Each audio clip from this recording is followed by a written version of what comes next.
मुंह में नहीं लगाते? आप भी इससे लीजिए तो इधर से फोटो लीजिएगा, भाषण देते हुए आवाज भी आएगा। खाली ऐसे पकड़ ले रहे। जहां तक मेरी आवाज पहुंच रही है, अगर जमीन पे बैठकर भी कोई मेरी बातें सुन रहे हैं तो बाहर में भी जमीन पे रचने बसने वाले जमीन के असली जमींदारों, इस सभागार में कुर्सियों पर बैठे हुए समाज के कुर्सीदारों और मंच रूपी चौकी पर बैठे हुए समाज के सम्मानित चौकीदारों, आज बाबा साहब भीमराव अम्बेडकर की 134वीं जयंती है और इसके उपलक्ष्य में हम तमाम लोग यहाँ पटना सिविल कोर्ट के एडवोकेट एसोसिएशन, बार एसोसिएशन के रामप्रीत पासवान जी के चैम्बर में इकट्ठा हुए हैं और हम लोगों ने आज संकल्प लेने का आज दिन है कि जिस प्रकार से बाबा साहब भीमराव अंबेडकर अकेले लड़ाई लड़ करके इस पूरे देश के 90% आबादी रखने वाले शेड्यूल कास्ट, शेड्यूल ट्राइब, अति पिछड़ा, ओबीसी, माइनॉरिटी समाज के लिए कल्याण के लिए भारत के संविधान में बहुत सारे चीज रख दिया है। उन्होंने महिलाओं के कल्याण के लिए भी भारत के संविधान में बहुत सारी व्यवस्थाएं की हैं और उसी के आधार पर बिहार में आज संविधान के अनुसार बिहार में महिलाओं को आरक्षण भी मिला है और पार्लियामेंट में भी महिला के आरक्षण के लिए लड़ाई चल रही है कि सभी वर्ग के महिलाएं पीछे हैं, तो उन महिलाओं को आरक्षण मिलना चाहिए और उसमें शेड्यूल कास्ट, शेड्यूल ट्राइब, अति पिछड़ा, ओबीसी और जनरल क्लास के भी जो गरीब महिलाएं हैं उसको रिजर्वेशन मिलना चाहिए। तो आज हम लोग पूरे इस देश में 90% आबादी है गरीबों की और 10% अमीर लोग हैं। तो हम लोग आज बाबा साहब भीमराव अम्बेडकर के इस 134वें जन्मदिन के अवसर पर संकल्प लेते हैं, कसम खाते हैं कि आज हम सत्ता का जो 4 केंद्र बिंदु होता है, पावर हाउस होता है, न्यायपालिका, कार्यपालिका, विधायिका, नेशनल मीडिया सहित प्राइवेट सेक्टर, तो इन चारों पावर हाउस में जब तक गरीब का बेटा, शेड्यूल कास्ट का बेटा, शेड्यूल ट्राइब का बेटा, अति पिछड़ा का बेटा, ओबीसी का बेटा, माइनॉरिटी का बेटा और उच्च जातियों में भी जो गरीब समाज का लोग है उनका बेटा जब तक जज नहीं बनेगा, सुप्रीम कोर्ट, हाई कोर्ट में जज नहीं बनेगा, IAS IPS नहीं बनेगा, बड़े बड़े मीडिया में पत्रकार नहीं बनेगा और चारों पावर हाउस न्यायपालिका, विधायिका, कार्यपालिका, नेशनल मीडिया में जब तक 90% हिस्सेदारी गरीबों की नहीं होगी तब तक हमारे बाबा साहब के सपनों का भारत नहीं बनेगा। इसलिए आज 134वें जन्म दिवस पर हम लोग यहाँ सैकड़ों महिलाएं और हमारे रामप्रीत पासवान जी जो इस आयोजन के मुख्य कर्ता धर्ता हैं, पटना सिटी कोर्ट के एक बहुत ही संघर्षशील अधिवक्ता हैं, पूरा संघर्ष से उसने अपना आयाम बनाया है, यहाँ जगह बनाया है और इस प्रकार से बाबा साहब भीमराव अम्बेडकर के सपनों को पूरा करना है और हमें सत्ता का जो चारों पावर हाउस है उसमें 90% हिस्सेदारी लेना है। तो हमें क्या करना चाहिए? हम लोगों को न्यायपालिका में अगर हिस्सेदारी लेना है, गरीबों को सुप्रीम कोर्ट, हाई कोर्ट, जिला न्यायालय और सब डिविजनल कोर्ट में अगर जज बनाना है तो हम 90% है भारत में। तो जिस दिन हम लोग ये अभियान चला देंगे कि जितना संविधान विरोधी लोग है, आरक्षण विरोधी लोग है, उसके समाज के एक भी वकील को हम अपना मुकदमा नहीं जाने देंगे। आरक्षण विरोधी वकीलों का हम लोग, संविधान विरोधी वकीलों का सार्वजनिक बहिष्कार कर देंगे पूरे भारत में, तो अपने आप न्यायपालिका में हमारा कब्जा हो जाएगा क्योंकि हम 99% मुद्दा या मुद्दालय हमारे ही समाज के हैं। 90% तो आबादी है, माने 100 में 90 तो गरीबे लोग हैं। अब केस मुकदमा में तो गरीबे लोग को फंसाया जाता है। तो जिस दिन गरीब लोग पूरा भारत का कसम खा लेगा कि हम आज के बाद से अपने केस में अमीर समाज के एक भी वकील को वकील ही नहीं रखेंगे, तो धड़ाक से उनका जो है बहिष्कार हो जाएगा। एक नारा हो जाएगा कि मुकदमा हमारा और वकालत तुम्हारा, नहीं चलेगा, नहीं चलेगा। मुकदमा गरीबों का और वकालत अमीरों का, नहीं चलेगा, नहीं चलेगा।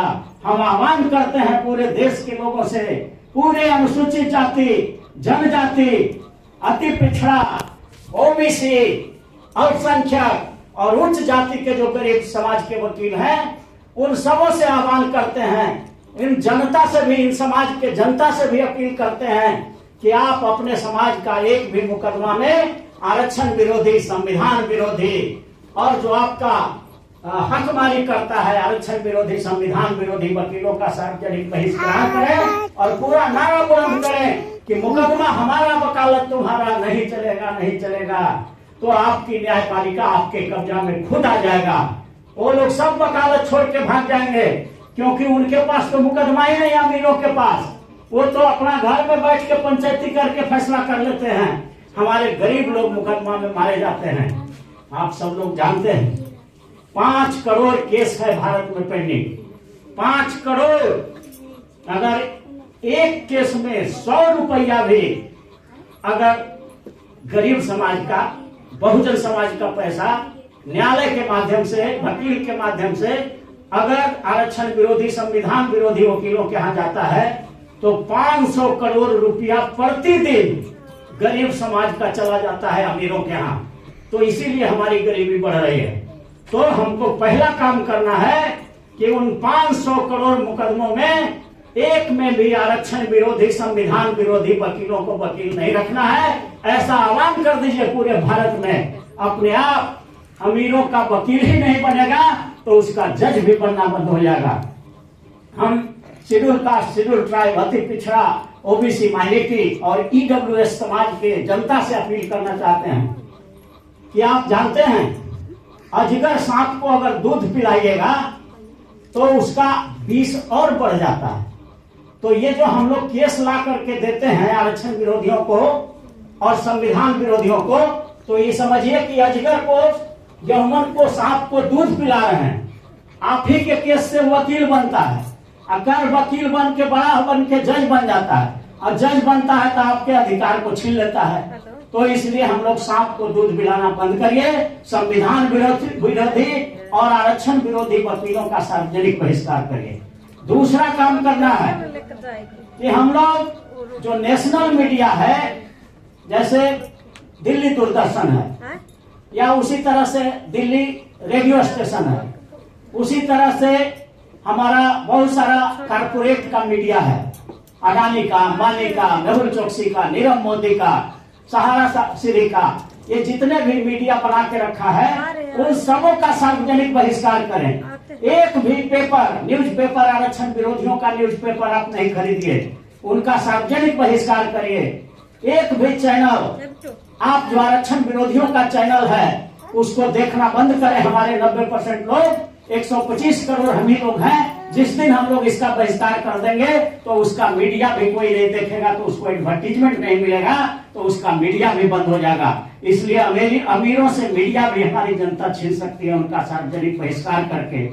और विधायिका में जो आरक्षण विरोधी पार्टी है, जो संविधान विरोधी पार्टी है, सामाजिक जो दल है हमारा राजनीतिक दल, तो आरक्षण विरोधी पार्टियों को और आरक्षण विरोधी नेताओं को आप अपना वोट देना बंद करें। आप 125 करोड़ है भारत में। जिस दिन 125 करोड़ जनता जो अनुसूचित जाति, जनजाति, अति पिछड़ा, ओबीसी और माइनॉरिटी समाज का है, जिस दिन संकल्प ले लेगा कि आज के बाद हम आरक्षण विरोधी पार्टियों को एक भी वोट नहीं देंगे, आरक्षण विरोधी नेताओं को एक वोट नहीं देंगे, और आरक्षण समर्थक समाज में जन्म लेने वाला जो गद्दार नेता है, जो आरक्षण विरोधियों के गोद में बैठ के खेल रहा है, उसको भी हम लोग हराएंगे। तो अगर ये संकल्प लेते हैं कि वोट हमारा, राज तुम्हारा, नहीं चलेगा, नहीं चलेगा, तो विधायिका से भी उसकी विदाई हो जाएगी और केंद्र में, राज्य में, सब जगह सरकार आपकी बनेगी। तो कैसे मीडिया में कब्जा होगा, कैसे विधायिका में होगा, कैसे न्यायपालिका में होगा, और ये जो नौकरियों में जो आरक्षण है, कार्यपालिका जिसको कहते हैं, उसको 90% बढ़ाने के लिए हम लोग आंदोलन चलाएंगे कि जब ईडब्ल्यूएस को 10% आरक्षण मिल गया तो अब इधर जो 90% लोग हैं उनको 90% आरक्षण दिया जाना चाहिए। तो इस प्रकार से हम लोग देश के चारों सत्ता के चारों पावर हाउस में, न्यायपालिका में, कार्यपालिका में, विधायिका में, नेशनल मीडिया में, प्राइवेट सेक्टर में जब 90% गरीब का बेटा चला जाएगा तो अपने आप आपको सामाजिक न्याय मिलने लगेगा, आर्थिक न्याय मिलने लगेगा, राजनीतिक न्याय मिलने लगेगा, फौजदारी न्याय मिलने लगेगा, धन, धरती, राजपाट सब में न्याय मिलेगा।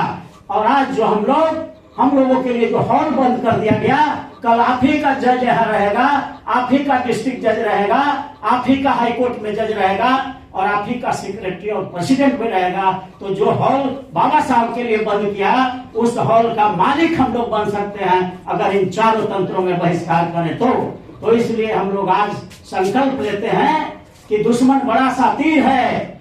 हमारे अनुसूचित जाति, जनजाति, अति पिछड़ा और अल्पसंख्यक और ईडब्ल्यूएस समाज के लोगों को सावधान रहना होगा, क्योंकि दुश्मन इतना सा तीर है कि वो जमीन छीन लेगा, गगन छीन लेगा। ऐ दलित पिछड़े अकलियत तो तुम सोए रहे तो या अलग अलग लड़ते रहे तो वो अर्थी से तेरा कफन छीन लेगा। इसलिए आप जागते रहो और चट्टानी एकता के साथ अनुसूचित जाति, जनजाति, अति पिछड़ा और संख्यक पटबंधन समाज बना के एक साथ संघर्ष करो।